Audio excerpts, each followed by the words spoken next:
हाँ, और next chapter पढ़ते हैं वेक्टर क्लास 12 का, जिसमें से 15 नंबर का क्वेश्चन आता है आईसीएससी बोर्ड में। सीबीएसई बोर्ड के लिए बहुत भी इंपॉर्टेंट है।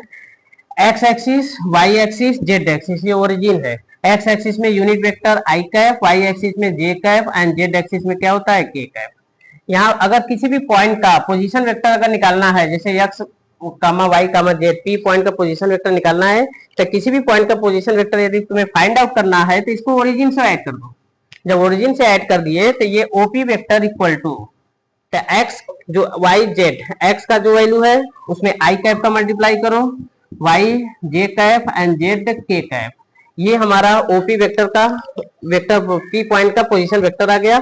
और इसमें क्या है, डायरेक्शन भी है, मैग्नीट्यूड है। तो मैथमेटिक्स में डायरेक्शन शो करेगा आई जे के, कहीं भी दिखेगा मतलब कि वो वेक्टर फॉर्म में है। तो इसका अगर मैग्नीट्यूड फाइंड करेंगे तो ओपी वेक्टर का magnitude equal to mod of और आई कैप का स्क्वायर प्लस जे कैप का कोफिशिएंट का स्क्वायर प्लस के कैप के कोफिशिएंट का स्क्वायर, ये हमारा ओपी वेक्टर का मैग्नीट्यूड है। ठीक है, तो किसी भी पॉइंट का पोजीशन वेक्टर तुम्हें फाइंड आउट करना है, उसको ओरिजिन से ऐड कर दो और ये पी पॉइंट का पोजीशन वेक्टर हो गया।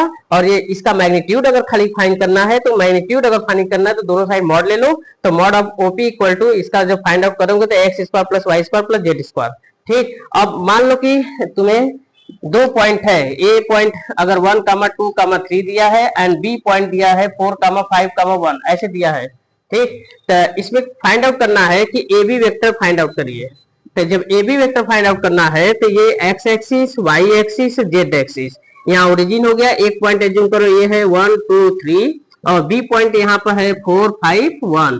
तो इसको जब मिलाओगे तो ये A B vector find out करना है, तो हम ऐसे फाइंड आउट करेंगे कि ओरिजिन को पहले इस पॉइंट से मिला दो। तो ये ए पॉइंट का पोजीशन वेक्टर हो गया ओ ए। ओ ए इक्वल टू क्या लिखोगे, 1i plus 2j plus 3k। And B point का पोजीशन वेक्टर लिखना है तो ये बी पॉइंट को ओरिजिन से मिला दो, तो B vector equal to 4i plus 5j plus 1k। ठीक है, अब यहाँ देखो इस ट्राइंगल में वेक्टर लॉ अप्लाई कर दो, तो O A vector plus A B vector बराबर ओ बी वेक्टर।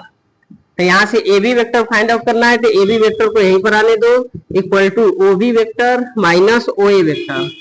अब ओ बी वेक्टर का वैल्यू फाइंड यहाँ पर सब्स्टिट्यूट कर दो। O B vector find out कर चुके हो, 4i प्लस 5j प्लस के, तो यहाँ देखो 4i plus 5j plus 1k and minus A vector का पोजीशन वेक्टर ये है 1i plus 2j and plus 3k। अब यहाँ से देखो इसको अंदर जब माइनस ले जाओगे तो सब साइन चेंज कर देगा, सब माइनस हो जाएगा। 4i में से i माइनस कर दोगे 3i आएगा, 5j में से 2j माइनस कर दोगे 3j आ जाएगा।